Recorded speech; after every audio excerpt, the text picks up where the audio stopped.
Tomás, thank you so much for taking some time to chat to us. Thank you Your very stay much. in Bloemfontein, how's it been the last couple of days? It's been really, really good. It's been. I think we have to start for our welcome at the airport. Was amazing to have the Portuguese community cheering for us, singing the anthem as soon as we arrived in Bloemfontein was massive for us, and we were really proud of it.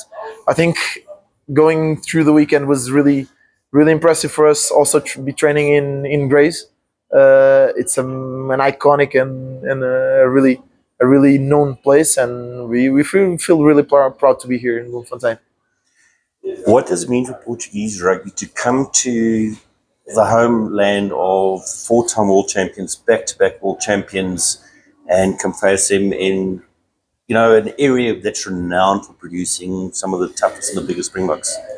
It's such an honor, and we are really privileged to be facing, of course, the Springboks on Saturday. Of course, with where they stand at the moment, they're double-time world champions, and we are feeling really really proud and really glad. And it's such a huge moment for Portuguese rugby, a team that a few years ago was struggling to play some games against lower teams, and we were standing something like 30th on world ranking. And today, in a few years, we're facing double-time world champions is massive for us. I don't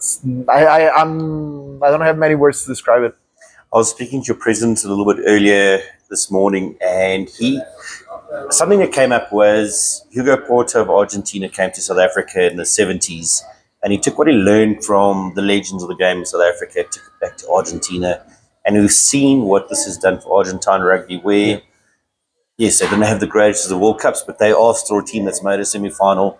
Is this what you guys are hoping to achieve for Portuguese rugby in the long run? Yeah, of course. I think as a team in the long run, we're really looking to be one of the top teams in the world. Of course, it's a long way to go. It's a big run that we still have to do, but I think now we can feel that we are in the right path to do it. And of course, we have to follow the big examples. We have to follow the big example of South Africa. Argentina is a massive reference for us, or even Japan, even Georgia are really good reference for us. And if we can take really good things of the South African rugby, we will do.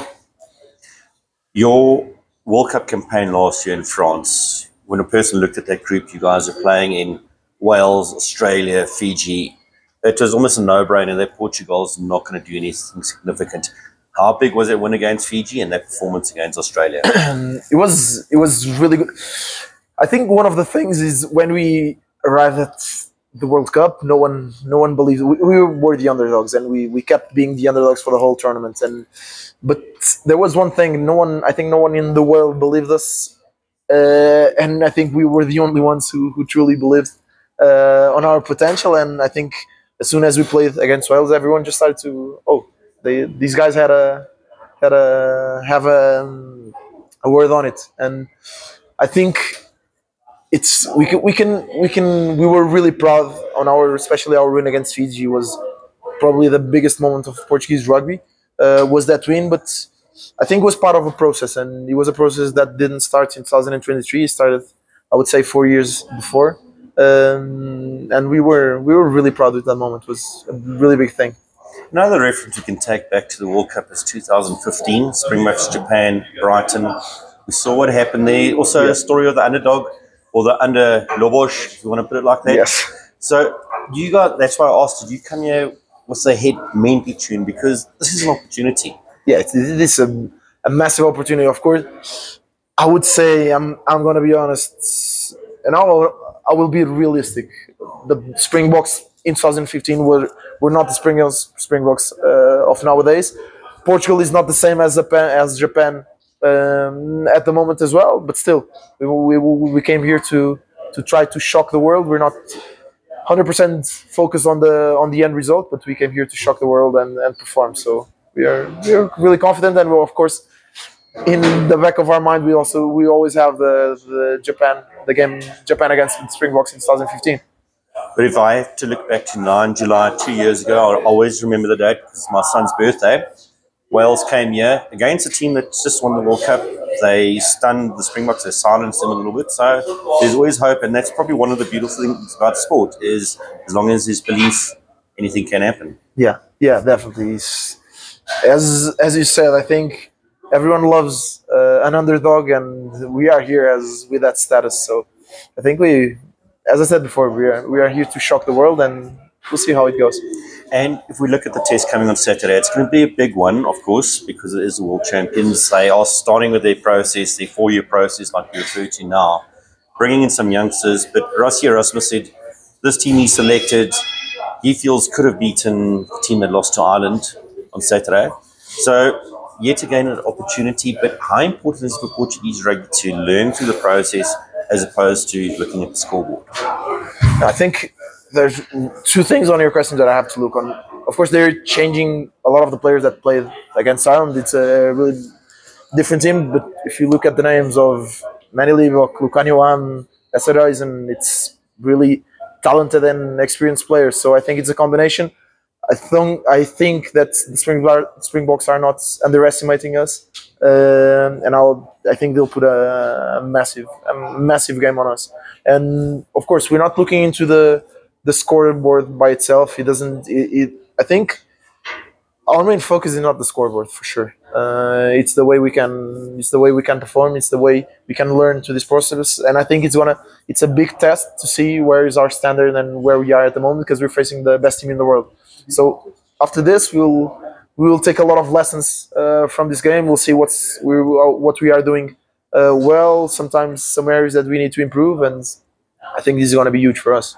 What does it mean for you guys to have a sold-out stadium, and also the fact that Portuguese communities driving from all over South Africa to come and witness you guys? It's insane. It means the world for us to have in every time that we represent Portugal, we represent the 11 million people that this country has, and a lot of the people that are spread around the world, and having such a big community in South Africa is massive for us. And as I said before, a lot of people coming from Johannesburg, from Mozambique, from all over places to come and watch us this Saturday. It means the world for us. And Portugal, renowned for football. Cristiano Ronaldo, you mentioned it. Not the greatest of Euro campaigns. Yes. Beaten by a better team. We were beaten by a better team. Why did you choose rugby as opposed to going the football route like most kids in? Yeah, personally, so rugby in Portugal is not big at all. We have around 6,000 to 7,000 players in the whole country, including young ages to seniors. So we don't have that many. And I first began to start because my older brother was playing rugby. Back then, he had a friend in school who played rugby, but this doesn't happen quite often. I hopefully, with this team in the last World Cup, we had to, as we did so good on this last World Cup. Our biggest goal is to inspire young kids to start to play rugby, and the way and the support we had after coming from the Rugby World Cup, I think a lot of kids will start to play. So hopefully it's a change. And that's, of course, the end goal is to always do something to develop the game. Just final question, bonus question. Who is your favourite Springbok rugby player of all time? My favourite Springbok rugby player of all time? I will have to say a player that is not playing at the moment or on the squad, because I cannot say it before the game. No, but